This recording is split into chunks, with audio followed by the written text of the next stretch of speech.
નમસ્કાર વિદ્યાર્થી મિત્રો, જય શ્રી સ્વામિનારાયણ.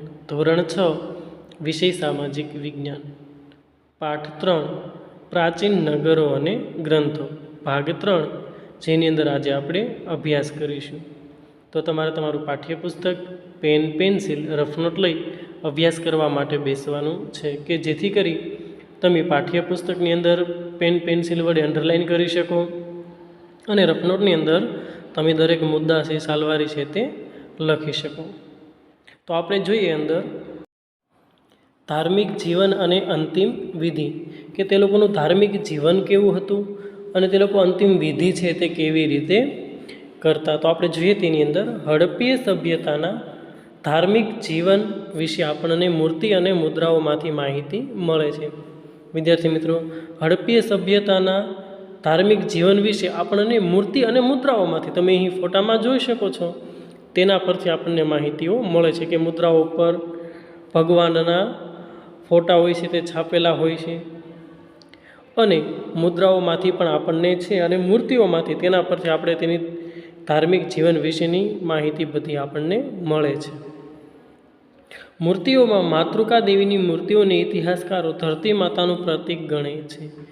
મૂર્તિઓની અંદર વિદ્યાર્થી મિત્રો માતૃકા દેવી એ મૂર્તિને ઇતિહાસકારો છે તે ધરતી માતાનું પ્રતીક ગણે છે. એટલે કે હડપ્પીય સભ્યતાના લોકો ધરતી પૂજા સવિશેષ કરતા હશે. એટલે કે હડપ્પીય સભ્યતાના લોકો છે એ ધરતી પૂજા, આજે આપણે લોકો પણ કરીએ છીએ, ધરતી પૂજન કરીએ ને, ખાટ મુહૂર્ત આપણે કોઈ નવું મકાન બનાવતા હોય તો કે હા, તો કે ધરતી પૂજા છે એ સવિશેષ એટલે કે વિશેષ પ્રમાણમાં કરતા હશે. કારણ કે ધરતી અન્ન અને પાણી આપે છે. કારણ કે ધરતી, આપણે ધરતી માતા કહીએ છીએ, તે આપણને પાણી અને અન્ન આપે છે. ધરતી ઉપર બધા અનાજ ઉગે ને, તો કે હા. આ ઉપરાંત તેઓ વૃક્ષ પૂજા, પશુ પૂજા, નાગદેવતા, સ્વસ્તિક પૂજા કરતા હશે. તે ઉપરાંત તેઓ વૃક્ષ પૂજા, આજે આપણે લોકો પણ વૃક્ષની પૂજા કરીએ, તુલસી છે, પીપળો છે, કરીએ ને. હજી હમણાં જે વ્રત તમને ખ્યાલ હોય તો બહેનો માટેનું ગયું, વડ સાવિત્રીનું ગયું ને, તો કે હા. પશુ પૂજા, આપણે ગાય માતાની પૂજા કરીએ છીએ. નાગદેવતા, આપણે નાગદેવતાની પૂજા કરીએ છીએ, તે લોકો પણ પૂજા કરતા હતા. સ્વસ્તિક પૂજા, તમે અહીં સ્વસ્તિક જોઈ શકો છો, એટલે કે સાથીઓ. આજે આપણે પણ જે ઉમરા પૂજન કરીએ છીએ કે કોઈ પણ સરસ મજાનું સારું કામ હોય, સ્થાપના કરતા હોય તો નીચે પહેલાં સ્વસ્તિક કરીએ ને, આપણે સાથીઓ કહીએ છીએ આપણે. તો એ હડપ્પીય સભ્યતાના લોકો છે એ એની પૂજા કરતા હતા. લોથલ અને કાલીબંગાનમાં અગ્નિ પૂજાના અવશેષો પ્રાપ્ત થયા છે. ત્યારબાદ લોથલ અને કાલીબંગાનમાંથી અગ્નિ પૂજાના અવશેષો છે તે પ્રાપ્ત થયેલા છે, કે અગ્નિની પણ પૂજા કરતા હતા. હડપ્પીય સભ્યતાના લોકો મૃત્યુ પામનાર મનુષ્યને દાટતા હશે. હડપ્પીય સભ્યતાના લોકો છે વિદ્યાર્થી મિત્રો, જે વ્યક્તિ મૃત્યુ પામે છે તેને જમીનની અંદર દાટતા એટલે કે દફનાવતા હશે. અને ઘણી જગ્યાએ અગ્નિ સંસ્કારના પુરાવાઓ પણ મળ્યા છે. અને ઘણી એવી જગ્યાઓ છે કે જ્યાં અગ્નિ સંસ્કાર એટલે કે દાટતાની બદલે, દફનાવતાની બદલે, જે તે મનુષ્ય મૃત્યુ પામ્યો હોય તો તેમનું જે દેહ, જે શરીર છે તેમને અગ્નિ એટલે કે અગ્નિ સંસ્કાર એને એટલે કે તેને બાળી દેવામાં આવે. તો એવા પુરાવાઓ પણ મળ્યા છે. તેઓ મૃતકને દાટતા અને તેની સાથે કેટલીક વસ્તુઓ પણ મૂકતા. તેઓ મૃતકને એટલે કે જે વ્યક્તિ મૃત્યુ પામ્યો છે તેને જમીનની અંદર દાટતા અને તેની સાથે કેટલીક વસ્તુઓ પર છે તે સાથે મૂકતા, એવું પણ ઇતિહાસકારોને જાણવા મળ્યું છે. જે તેમના મૃત્યુ પછીના જીવનની તેમની કલ્પના બતાવે છે કે ભાઈ જે કાંઈ તેની સાથે દફનાવતા, દાટતા, જે કાંઈ વસ્તુઓ મૂકતા, તો જે તે મૃત્યુ પામનાર વ્યક્તિ છે એ તેમના જીવનની એક કલ્પના છે તે બતાવે છે. તો હવે આપણે લિપિ અને ભાષા, એટલે કે તેમને કઈ ભાષામાં લખતા અને બોલતા, લખાણ કેવું હતું તેના વિશે આપણે જોઈએ. સિંધુ ખીણ સભ્યતાના અવશેષોમાંથી મુદ્રાઓ, મુદ્રિકાઓ, તામ્રપત્રિકાઓ મળી આવેલ છે. વિદ્યાર્થી મિત્રો, તમે અહીં તામ્રપત્રિકાને જોઈ શકો છો કે તે કેવી હોય છે. મુદ્રા એટલે કે આપણે સ્ટેમ્પ, સિક્કો જેને કોઈન કહીએ છીએ, રાણી સિક્કા આપણે કહીએ ને, સોના મોહર, તે મુદ્રા અને મુદ્રિકાઓનો ફોટા તમે જોયા તો કે તેના ઉપરથી આપણને ખ્યાલ આવે છે. તેમના ઉપર કોઈ વણ ઉકેલાયેલી રહસ્યમય ભાષામાં લિપિબદ્ધ લખાણ જોવા મળે છે. એટલે કે જે મુદ્રાઓ છે, મુદ્રિકાઓ છે એ મળી આવેલ છે, તેમના ઉપર વણ ઉકેલાયેલી, કે આજ સુધી તેને કોઈ હજી વાંચન કરી શક્યું નથી, ઉકેલાતી નથી. એ ભાષામાં લિપિબદ્ધ સરસ મજાનું લખાણ છે તે જોવા મળે છે, પણ હજી આજ સુધી કોઈ તેને વાંચી શક્યું નથી.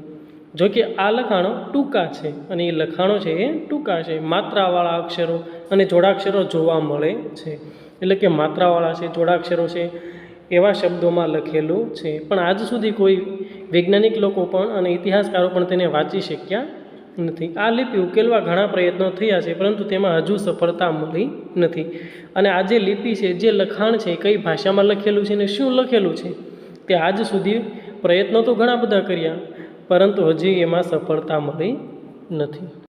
ત્યારબાદ આપણે આગળ જોઈએ કે ગુજરાતમાં હડપ્પીય સભ્યતાના સ્થળો, કે ભાઈ ગુજરાત રાજ્યમાંથી હડપ્પીય સભ્યતાના સ્થળો છે તે મળી આવ્યા છે, તેમના વિશે આપણે જોઈએ.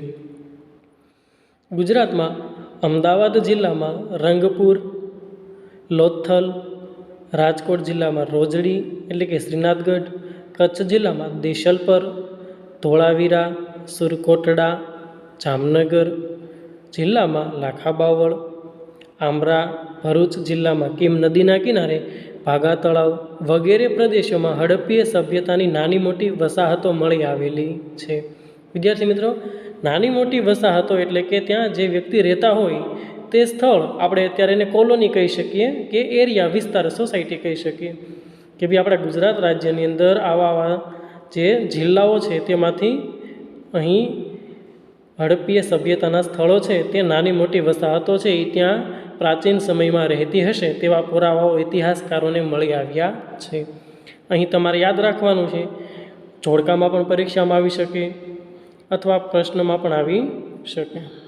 હવે ત્યારબાદ આપણે હડપ્પીય સભ્યતાનો અંત, કે ભાઈ હડપ્પીય સભ્યતાના લોકો છે તેનો અંત છે એ કેવી રીતે થયો હશે. તો ઇતિહાસકારોના મતે આપણે જોઈએ, ઇતિહાસકારો એવું કહે છે કે ધરતીકંપ, પૂર, રોગચાળો કે બાહ્ય આક્રમણના કારણે આ સભ્યતાનો અંત આવ્યો હશે તેવું માને છે. જો કે આજે પણ ઇતિહાસકારો માટે તેનો અંત સંશોધનનો વિષય રહ્યો છે. વિદ્યાર્થી મિત્રો, ઇતિહાસકારો છે એવું જણાવે છે કે ભાઈ જે હડપ્પીય સભ્યતા છે કે એ લોકોનો અંત કેવી રીતે થયો હશે, તો કે ધરતીકંપના કારણે બધા લોકોનું અવસાન થયું છે, અથવા કોઈ મોટું એવું પૂર આવ્યું છે ઘસમસતું કે જેના કારણે બધા તેમાં તણાઈ ગયા છે. કોઈ એવો રોગચાળો, જેમ કે અત્યારે કોરોના ચાલે છે, એવો કોઈ શાયદ રોગચાળો આવ્યો હોય અને એના કારણે તેનો અંત આવ્યો છે. અથવા બાહ્ય આક્રમણ, કે બીજા કોઈ વિસ્તારના લોકો છે, દેશના લોકો છે, એ લોકો આવીને એના પર આક્રમણ કરી એ લોકોને ખતમ કરીને અંત કર્યો હોય, એવી રીતે થઈ હશે તેવું માને છે. જોકે આજ સુધી ઇતિહાસકારો માટે તેનો અંત સંશોધનનો વિષય રહ્યો છે, એટલે કે આજ સુધી એ લોકો સંશોધન કરે છે કે ભાઈ હડપ્પીય સભ્યતાનો અંત છે તે કેવી રીતે થયો હશે, તો તેના કારણે તે હજી સંશોધન કરી રહ્યા છે. ત્યારબાદ આપણે લાસ્ટમાં જોઈશું કે આપણા પ્રાચીન ગ્રંથો, કે આપણા જૂના છે તે ગ્રંથો, તેની અંદર જોઈએ આપણે ઋગ્વેદ અને તેનું અધ્યયન. જે ઋગ્વેદ ગ્રંથ છે અને આપણે તેને ભણવાનો છે, તેનું અધ્યયન કરવાનું છે, શીખવાનો છે. તો કે વેદ 4 છે. વેદ કેટલા છે વિદ્યાર્થી મિત્રો? 4. ઋગ્વેદ, અજુર્વેદ, સામવેદ અને અથર્વવેદ, આ કુલ 4 આપણા પ્રાચીન ગ્રંથો છે. ઋગ્વેદ એ આપણો પ્રાચીનતમ ગ્રંથ છે અને ઋગ્વેદ છે તે સૌથી પ્રાચીન એટલે કે સૌથી જૂનો ગ્રંથ છે, જેમાં 10 મંડળોમાં 1028 પ્રાર્થનાઓ, જેને સૂક્ત કહે છે. જેમાં 10 મંડળો એટલે કે 10 વિભાગોમાં 1028 પ્રાર્થનાઓ, જેને સૂક્ત એટલે કે પ્રાર્થના એટલે કે શ્લોકો, અને સૂક્તનો અર્થ શું થાય તો કે સારી રીતે કહેવાયેલું, તેનો સમાવેશ ઋગ્વેદની અંદર થાય છે. ઋગ્વેદ એ પ્રાચીન જ્ઞાનનો ભંડાર છે. વિદ્યાર્થી મિત્રો, ઋગ્વેદ છે એ પ્રાચીન જ્ઞાનનો ભંડાર છે, કે એમાં કેટલું બધું આપણને જ્ઞાન છે તે મળી રહે છે. તે પ્રાચીન સંસ્કૃત કે વૈદિક સંસ્કૃત ભાષામાં લખાયેલ છે. અને ઋગ્વેદ ગ્રંથ જે લખેલો છે તે કઈ ભાષામાં, તો કે પ્રાચીન એટલે કે જૂની સંસ્કૃત ભાષામાં, કે વૈદિક શાસ્ત્ર એટલે કે જે જ્યારે આ વૈદિક શાસ્ત્રો લખાણા ત્યારે જે સંસ્કૃત ભાષા હતી એ ભાષામાં લખાયેલ છે. ઋગ્વેદના માધ્યમથી આર્યોના રાજકીય, સામાજિક, આર્થિક અને ધાર્મિક જીવનનો પરિચય મળે છે. વિદ્યાર્થી મિત્રો, આપણે ઋગ્વેદ દ્વારા, ઋગ્વેદના જે ગ્રંથ છે તેના માધ્યમથી એટલે કે તેના દ્વારા આર્યો એટલે કે તે સમયના જે લોકો હતા તેનો રાજકીય વહીવટ, તેનું સામાજિક જીવન આર્થિક સ્થિતિ અને ધાર્મિક જીવનનો પરિચય આપણને ઋગ્વેદ ગ્રંથમાંથી મળી આવે છે. ઇતિહાસકારો, પુરાતત્વવિદો ઇતિહાસ જાણવા માટે પ્રાચીન અવશેષોની સાથે ઋગ્વેદનો અભ્યાસ પણ કરે છે. વિદ્યાર્થી મિત્રો, જે ઇતિહાસકારો છે, પુરાતત્વવિદો છે, જે ઇતિહાસને જાણે છે, તો એ કેટલાય અલગ અલગ જે બધા અવશેષોને એકઠા કરી અને તેના ઉપર અભ્યાસ કરે છે ને ત્યારબાદ તેના ઉપર તે જાણે છે. તો તેની સાથે અવશેષોમાં તે ઋગ્વેદનો પણ સાથે સાથે અભ્યાસ કરે છે કે તેમાંથી પણ તેમને ઇતિહાસ છે તે જાણવા મળે છે. આપણે પ્રથમ સત્રની અંદર છે તેના વિશે અભ્યાસ કર્યો કે આપણે ઇતિહાસ કેવી રીતે જાણી શકીએ. ઋગ્વેદના કેટલાક સૂક્તો સંવાદ સ્વરૂપે છે અને ઋગ્વેદના કેટલાક જે સૂક્તો છે, આપણે 1028ની વાત કરી, તે સંવાદ સ્વરૂપે છે, એટલે એક આ બીજી છે એ સામસામે વાત કરતા હોય એવી રીતે છે. ઋગ્વેદમાં પ્રજાકીય જીવનના ઉલ્લેખો છે તે જોવા મળે છે. ઋગ્વેદની અંદર પ્રજાકીય જીવનના જે ઉલ્લેખો છે એ બધા આપણને જાણવા મળે છે. ગણ, સભા અને સમિતિ જેવી રાજકીય સંસ્થાઓની માહિતી ઋગ્વેદમાંથી આપણને મળે છે કે ભાઈ ગણ એટલે શું, તમે જોઈ શકો સમૂહ, મંડળ, જૂથ, ટોળું અથવા સંઘ. જ્યારે સભા તો કે મંડળી, સમાજ, મેળાવડો બધા ભેગા થાય, પરિષદ જ્યાં એકથી વધુ માણસ એકઠા થતા હોય તેવું મકાન. તેમજ સમિતિ તો કે ટોળી, નાની સભા, કમિટી, સમિતિ, યુદ્ધ લડાઈ સભા, પરિષદ, નાની મંડળી, તેવી રીતે આપણે તેને એના બધા સમાનાર્થી શબ્દો આપેલા છે. સભા સમિતિની સરખામણીમાં નાની સંસ્થા હતી. વિદ્યાર્થી મિત્રો, સભા છે એ સમિતિની સરખામણીમાં નાની સંસ્થા હતી અને તેમાં રાજ્યના મુખ્ય આગેવાનો બેસતા અને સભાની અંદર રાજ્યના જે મુખ્ય આગેવાનો હોય તે નિર્ણય લેવા માટે બેસતા અને રાજ્યના અગત્યના પ્રશ્નોની ચર્ચા થતી અને સભાની અંદર રાજ્યના જે કંઈ અગત્યના પ્રશ્નો હોય તેની ચર્ચા છે તે અંદર થતી તથા ન્યાય પણ આપવામાં આવતો. સમિતિ વિસ્તૃત સંસ્થા હતી અને જે સમિતિ છે તે સભા કરતાં મોટી હતી, વિસ્તૃત સંસ્થા હતી, જે રાજાની ચૂંટણી કરતી. અને સમિતિ છે એ રાજાની ચૂંટણી કરતી હતી કે ભાઈ રાજાને પસંદ કરવા માટે ચૂંટણી કરવામાં આવતી. એટલે કે આજની જેમ આજે કેમ આપણે ચૂંટણી કરીએ, નરેન્દ્ર મોદી છે કે કોંગ્રેસના આગેવાનો હોય, ભાજપનો હોય, તેને આપણે મત આપી પસંદ કરીએ નેતા, એવી રીતે સમિતિ છે તે ચૂંટણી કરી અને રાજાને પસંદ કરતી. રાજાને મદદ કરવા સેનાધ્યક્ષ અને પુરોહિતની નિમણૂક થતી. રાજા છે તેમને મદદ કરવા એક પુરોહિત અને એક સેનાધ્યક્ષ, એટલે કે જે કાંઈ એની સેના હોય તેનો અધ્યક્ષ, એની નિમણૂક થતી, જે રાજાને કોઈ પણ કાર્ય માટે મદદ કરતા. રાજાનું એક કાર્ય ગવેષણા પણ હતું અને રાજાનું એક કાર્ય હતું ગવેષણા. ગવેષણા એટલે શું, તો કે યુદ્ધ. ઋગ્વેદમાં રાવી નદીના કિનારે 10 રાજાઓ વચ્ચે થયેલા યુદ્ધનો ઉલ્લેખ પ્રાપ્ત થાય છે અને ઋગ્વેદની અંદર રાવી નદી છે તેના કિનારે 10 રાજાઓ વચ્ચે અંદર યુદ્ધ થયો તેનો ઉલ્લેખ છે તે જોવા મળે છે. ઋગ્વેદમાં આર્યોના સામાજિક જીવન વિશે માહિતી મળે છે. ઋગ્વેદ ગ્રંથમાંથી વિદ્યાર્થી મિત્રો આપણને જે આર્યો જે લોકો હતા તેમનું સમાજનું જીવન કેવું હતું તેના વિશે આપણને માહિતી મળે છે. સમાજનું એકમ કુટુંબ હતું. સમાજ છે એ ક્યારે બને, તો કે તેનું એકમ છે તે કુટુંબ છે. એક કુટુંબ, બીજું કુટુંબ, ત્રીજું કુટુંબ, એમ થઈને સમાજ આખું બનતું હોય, તો કે સમાજનું એકમ કુટુંબ છે. અને પિતૃપ્રધાન અને સંયુક્ત કુટુંબ વ્યવસ્થા હતી. અને પિતૃપ્રધાન અને સંયુક્ત કુટુંબ, સંયુક્ત એટલે કે બધા લોકો ભેગા, વિભક્ત એટલે કે નોખા, અને પિતૃપ્રધાન આજે પણ આપણે જોઈએ તો કે આપણા નામની પાછળ પપ્પાનું નામ હોય છે અને ઘરની અંદર મેન વ્યક્તિ પિતા હોય છે, તો કે પિતૃપ્રધાન છે એ કુટુંબ વ્યવસ્થા હતી. સમાજ વર્ણ અને જ્ઞાતિઓમાં વહેંચાયેલો ન હતો, એટલે સમાજમાં સૌ સમાન હતા. અને ત્યારના સમાજની અંદર વર્ણ અને જ્ઞાતિ, આજે આપણે જોઈએ તો અલગ અલગ જ્ઞાતિ ને વર્ણ જાતિને બધા ભેદભાવો છે, ત્યારે એવું ન હતું, બધા જ લોકો એક સમાન હતા. એટલે સમાજ છે એ એક સરખો હતો, કોઈ ઉચ્ચ નીચના ભેદભાવ ન હતા, કોઈ ઊંચા વ્યક્તિ પણ નહીં, કોઈ નીચા વ્યક્તિ પણ નહીં, કેમ કે ત્યારે કોઈ જ્ઞાતિઓનો ભેદભાવ હતો નહીં, એટલે દરેક લોકો એક સરખા હતા, ભેદભાવ હતો નહીં, અસમાનતા નહોતી, સમાનતા હતી. સ્ત્રીઓનું સમાજમાં ઊંચું સ્થાન તથા સ્ત્રી સ્વાતંત્ર્ય હતું, અને સ્ત્રી છે તેનું સમાજમાં સ્થાન છે તે ઊંચું હતું, અને સ્ત્રી છે તે સ્વતંત્ર હતી, કોઈના બંધનમાં નહીં. અને સ્ત્રીઓને સહધર્મચારિણી ગણવામાં આવતી, અને સ્ત્રી છે તેને પુરુષ સમકક્ષ એવી રીતે ગણવામાં આવતી, અને યજ્ઞમાં તેમની હાજરી આવશ્યક ગણાતી. અને કોઈ પણ યજ્ઞ કરે તો સ્ત્રી છે તે એની હાજરી એટલે કે આવશ્યક ગણાતી. કોઈ પણ યજ્ઞ, વિદ્યાર્થી મિત્રો તમે ઘણી જગ્યાએ આપણે હવન કહીએ ને, યજ્ઞ, તો એમાં કોઈ પણ પુરુષ એકલો ક્યારેય તમે બેઠેલો જોયો હશે નહીં, સ્ત્રી અવશ્ય સાથે બેઠી હશે. તે પણ અભ્યાસ કરી શકતી અને સ્ત્રી પણ છે તે પોતે અભ્યાસ કરી શકતી. તેમાં અપાલા, લોપામુદ્રા, ઘોષા જેવી વિદુષી સ્ત્રીઓએ તો ઋગ્વેદની ઋચાઓ પણ રચી છે કે જેની પાસે તેનું જ્ઞાન હતું.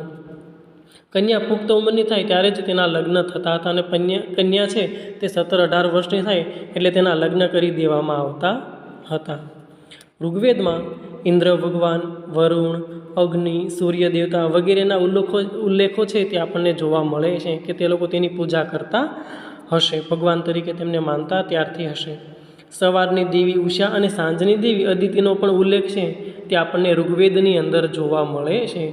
સવારમાં આપણે ઉગતો પોર કહીએ છીએ, સાંજે આપણે ઢળતો પોર કહીએ છીએ ને, તો કે સવારની દેવી ઉષા અને સાંજની દેવી અદિતિનો તેવા ઉલ્લેખો પણ આપણે ઋગ્વેદમાંથી જોવા મળે છે.